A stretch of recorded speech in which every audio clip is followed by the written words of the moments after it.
We are in the Municipal Theatre of Corinth. I'm very glad that I welcome Nich Perez coming from the United States for the screening of his documentary, Letters of Eleanore. Welcome. Thank you very much. It's wonderful to be here and to be welcomed here in Corinth. And this is a beautiful film about disability and recovery ways. You are a professor, yes, in the university, and you made this film with your students. How was this process? So for us, it took about 6 years to make the movie, and 3 universities to work with us, close to 126 students working on this project. So the possibilities are somewhat, from the idea of how do you teach students how to make documentary in a long form kind of a perspective, and intercultural ways, because most of the students are from the United States, and many of the students didn't even know to speak Spanish. So part of that discussion is how do you weave a story, but at the same time making sure that the movie that you make will impact people's lives. So Letters to Eleanore is a film about, it's a triumphant film. It's about what it means to be disabled or to be handicapped and then you're poor. And what does that poverty look like when you're in the United States, and versus what does it mean to be handicapped and poor when you are in a country like Peru? So what we did was how to teach students how to make a good movie, but at the same time learn from that process. We're not expecting a high-budget Hollywood movie. We're expecting a heartfelt storytelling documentary that will impact the lives of these many people, especially these children with disabilities. And these are all weaved together with the story of this girl named Eleanore who died when she was 11 years old. And her memory and her story was the start of a movement to help kids with disabilities. And so for me, that's the takeaway from this film, is that experience with students and with the people that you share the movie with.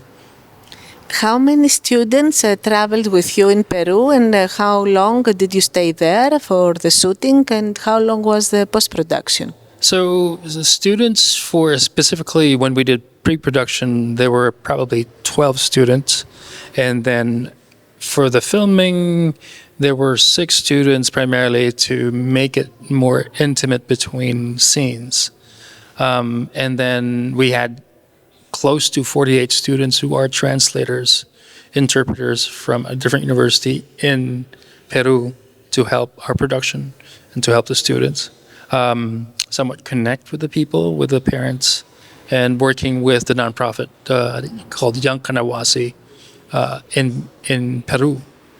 So it took us, so we had the pandemic that put a strain on the budget, put a strain on the process. But also after filming, so we filmed in many parts of the United States, so that accumulated throughout the 6 years. And so 2 or 3 students joined from different universities. And then post-production, it took us about close to 9 months working with 13 students. So students were given a chance to explore the different scenes. And the idea is like, how do you weave primarily with these ideas? So you're talking about an 80-minute film and hundreds of students working on it. Amazing. So, it's not, in my opinion, it's not maybe not Oscar worthy because it's not millions of dollars worth. How much is the budget? Between $120,000 to $200,000. How easy was to do the fundraising? It's not easy. Yeah, it took time, and it took generous people with very good writing to get them to commit. And this is what we're teaching students in terms of pre-production. How do you write a documentary treatment that would bring people in and How do you connect with these people? So many of like Eleanor's project, when I met them for the first time, they were doing this work in Peru. And so when I met Tamara for the first time, I said, I'd love to make a movie with you and my students. How many films have you produced before Letters of Eleanor? And this was in the frame of your work at the university with the students again? Correct. Yes. And traveling out of the United States? So this is part of the global kind of a perspectives, but I mean, in different programs and different universities. But I work under the nonprofit film collective and working with former students who've now become film professionals. We've been doing this for the past 15 years. We've only made probably four feature length, but we've done hundreds of short films, short narratives, commercials that would impact like small nonprofits. And so through them, I mean, I think many of the work that have been done for me, I'm currently teaching at the Washington and Lee University, which is in Lexington, Virginia. And my students, I teach documentary. And so part of that teaching process is how do you write, how do you film effectively, how do you edit effectively, and how do you festival effectively, plain and simple, using what is there. So talking about festivals, Letters of Eleanor, have you been in how many festivals up to now? Now it's 11 film festivals, and we're expecting 29 more, hopefully by the next year. But these are small ones that are focused more on disability, women, communities.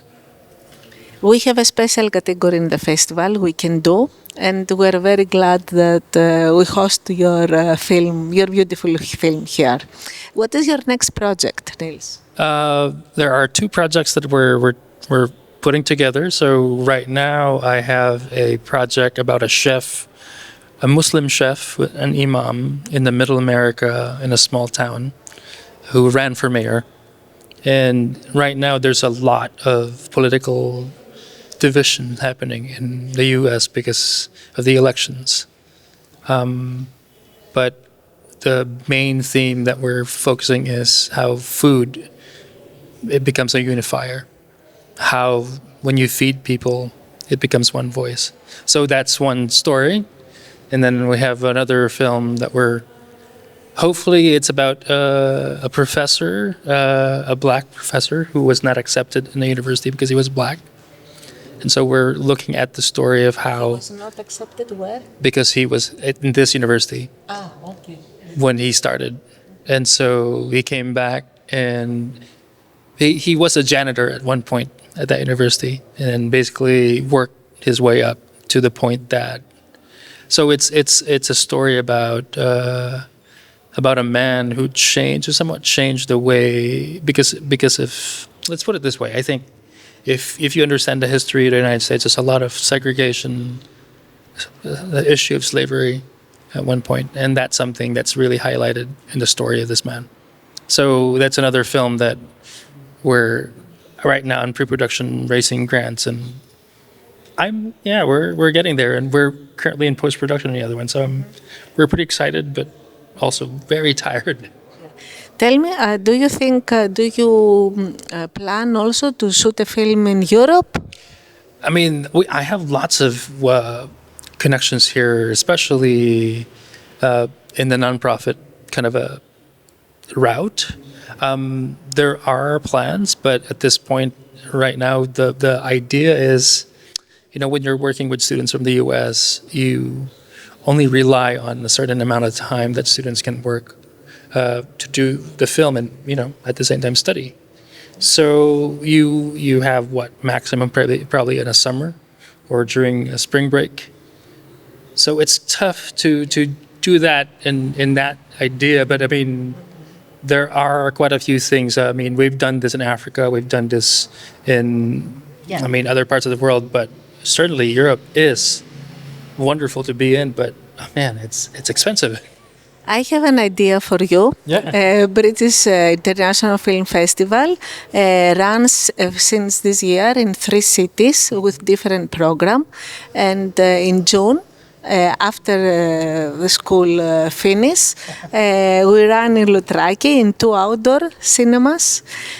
So maybe you can come with your students and combine holidays, be volunteers in the festival, work and shoot a film. We can chat. We can do, and this is Wings. It is it is a pre-festival workshop we did last weekend, and we shot a short film that is going to be screened at the award ceremony. That's wonderful. Congratulations. So, okay, food for thought. Oh, indeed, that's a great seed to plant in my head. That's for sure. Well, the last question is, Nils, do you have a companion, a partner in these projects? Yeah, my wife Anna is my executive producer, but she is actually also a professor in the sciences. So, I mean, she's always been kind of not just a romantic partner, but also a creative partner in the process. She is a wonderful writer who's worked with me to get the funds to get the grants that we need, and also great to work with students. So at this point, we're going through Europe and showing the film and see where it takes us. But yeah. So, in how many European countries have you been? I mean, with Letters of Eleanore up to now. Right now, including London, I wouldn't consider London. So probably 7. So we're going to take this to Portugal, and then in Spain. Before Corinth. So before, I'd say 2, 3. Yeah, 3. Okay. Yeah. But this is a Greek premiere. Indeed, it is. Okay, thank you very much being here with us, sharing the film and attending also the festival. All the best to the future plans, and think about make a film in Greece. Indeed. Thank you so much to all the people, to you, Petra, and to your team. It's been a wonderful time here, and we look forward to coming back.